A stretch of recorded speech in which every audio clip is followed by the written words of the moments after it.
The spindly rosebush was more thorns than foliage. Devoid of even a bud, it looked forlorn against the barren soil. It might have been only a dead stalk, not worthy of all the care being lavished upon it, but to Lady Rosalynde, the meager bush was everything in the world she had left to give her little brother. Her face was pale and sober as she knelt on the ground. She was unmindful of the dirt that stained the light blue of her Celestine overtunic. She only concentrated on digging a suitable hole in the rich black earth, then added a generous portion of well-rotted stable sweepings to it. She wiped at her face with the back of one hand, leaving a black smudge upon her tear-streaked cheek, but she did not pause at her work. A sob escaped her, and then another as she centered the shrub. By the time she scraped the mound of soil back into the hole, she was weeping openly. But that did not deter her in her task. With hands now grimy and nails ruined quite beyond repair, she packed the soil firmly around the roots. It was only then that she sat back against her heels and stared pensively at the lonely little grave before her, marked now by the thorny rosebush and a new stone marker. Beyond her, standing bareheaded and awkwardly gripping his Phrygian cap, the young page, Cleve, watched his mistress. He was hesitant as he approached her with the wooden bucket of water he had drawn from the garden well.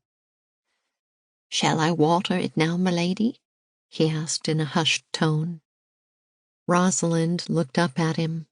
Despite her own all-consuming grief, she recognized that he too was sorely distressed by young Giles's passing, but he blinked hard against any threat of tears, and she gave him a sad and rueful smile. "I'd like to do it myself." He gave her the bucket without argument, but Rosalynde could not mistake the concerned expression on his normally matter-of-fact face. She knew everyone thought she was behaving most strangely, and that they were all humoring her, only because they did not know what else to do. Death always seemed to make people uncomfortable, as did dealing with the surviving family. When she had told Lady Gwyn that she wanted to plant a rosebush at Giles's grave, her poor aunt's eyes had filled anew with tears. But she had only wiped her eyes, compressed her lips tightly, and nodded. When Rosalynde had told Cleve that she would plant the rose herself, she wanted no one to do it but herself. He too had accepted her wishes and silently acquiesced.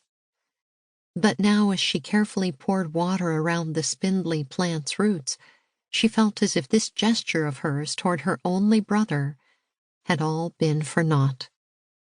The rosebush changed nothing. The fact that she had labored so hard at it would not undo what had happened. She drew the empty bucket against her chest and gripped it tightly to her.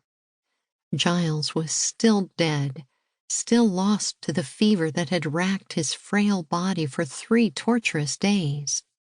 Giles was dead, despite all her frantic efforts to save him, and she had never felt more alone. First her mother, then for all practical purposes her father, and now Giles.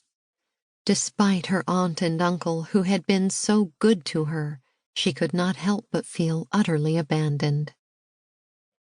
Cleve shifted uneasily, and once more his cap made the slow, twisted circuit through his hands.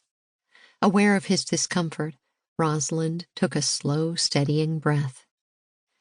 "'Twill bloom in his place," she said softly, as much for her own comfort as Cleve's.